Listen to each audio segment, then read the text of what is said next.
Item ಯಾವುದೇ ಇರಲಿ try ಮಾಡಿ ಆಚಿ ಚಿಕನ್ ಮಸಾಲಾ. ಆಚಿ ಚಿಕನ್ ಮಸಾಲಾ.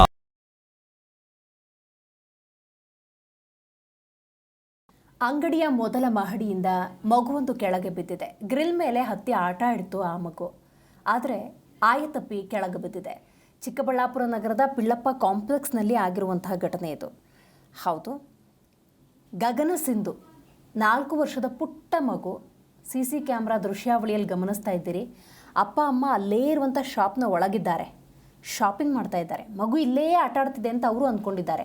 ಆದರೆ ಮಗು ನಿಧಾನಕ್ಕೆ ಒಂದೊಂದೇ ಗ್ರಿಲ್ನ ಹತ್ತುತ್ತಾ ಇದೆ, ಆಯ ತಪ್ಪಿದೆ, ಕೆಳಗೆ ಬಿದ್ದಿದೆ. ಮಗುವಿನ ಸ್ಥಿತಿ ಗಂಭೀರವಾಗಿದೆ. ಆಸ್ಪತ್ರೆಯಲ್ಲಿ ಚಿಕಿತ್ಸೆಯನ್ನು ಒದಗಿಸಲಾಗ್ತಾ ಇದೆ. ಈ ದೃಶ್ಯವನ್ನು ನಿಜಕ್ಕೂ ಕೂಡ ನೋಡೋದು ಅಸಾಧ್ಯ. ಅಂಥ ಒಂದು ಹೃದಯ ಕಲಕುವಂಥ ದೃಶ್ಯ ನೋಡಿ. ಆ ಮಗು ಹೆಂಗೆ ಆಯ ತಪ್ಪಿ ಕೆಳಗೆ ಬಿದ್ದು ಹೋಗಿದೆ ಅನ್ನೋದನ್ನು ನೋಡಬಹುದು. ನಾರಾಯಣ ಸ್ವಾಮಿ ಹಾಗೂ ಮಧು ದಂಪತಿಯ ಪುಟ್ಟ ಮಗು ಅದು. 4 ವರ್ಷದ ಗಗನ ಸಿಂಧು ಅನ್ನುವಂಥ ಮಗು. ಪೋಷಕರು ಬಟ್ಟೆ ಖರೀದಿಯಲ್ಲಿ ಬ್ಯುಸಿಯಾಗಿದ್ದ ಕಾರಣ ಅತ್ತ ಕಡೆ ನೋಡಿಲ್ಲ. ಯಾವಾಗ ಮಗು ಬಿತ್ತು ಓಡೋಡಿ ಬರ್ತಾರೆ ತಂದೆ ತಾಯಿ. ಚಿಕ್ಕಬಳ್ಳಾಪುರ ತಾಲೂಕಿನ ಗೊಲ್ಲರದೊಡ್ಡಿಯ ದಂಪತಿ ತಂದೆ ನಾರಾಯಣಸ್ವಾಮಿ, ತಾಯಿ ಮಧು ಈ ಪುಟ್ಟ ಮಗುವಿನ ಪೋಷಕರಾಗಿದ್ದಾರೆ. ಮಕ್ಕಳನ್ನು ಎಷ್ಟೇ ಜಾಗ್ರತೆ ಮಾಡಿದ್ರೂ ಕೂಡ ಸಾಕಾಗೋದಿಲ್ಲ. ಯಾಕಂತ ಹೇಳಿದ್ರೆ ಮಕ್ಕಳಂದಾಗ ತುಂಟಾಟ ಅನ್ನೋದಿದ್ದೇ ಇರುತ್ತೆ. ಮಕ್ಕಳು ಅಂದಾಗ ಅವ್ರ ಮೇಲೆ ಹೆಚ್ಚಿನ ನಿಗಾವನ್ನು ವಹಿಸಬೇಕಾಗತ್ತೆ. ತಂದೆ ತಾಯಿ ಶಾಪಿಂಗಲ್ಲೋ ಮತ್ತೊಂದು ಕೆಲಸದಲ್ಲಿ ಬ್ಯುಸಿ ಆಗಿಬಿಟ್ರೆ ಕಣ್ಣಲ್ಲಿ ಕಣ್ಣಿಟ್ಟು ನೋಡ್ಕೋಬೇಕು ಮಕ್ಕಳನ್ನು.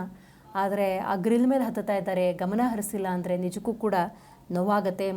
ಸದ್ಯ ಮಗುವಿನ ಸ್ಥಿತಿ ಗಂಭೀರವಾಗಿದೆ ಎನ್ನುವಂಥ ಮಾಹಿತಿ ಇದೆ.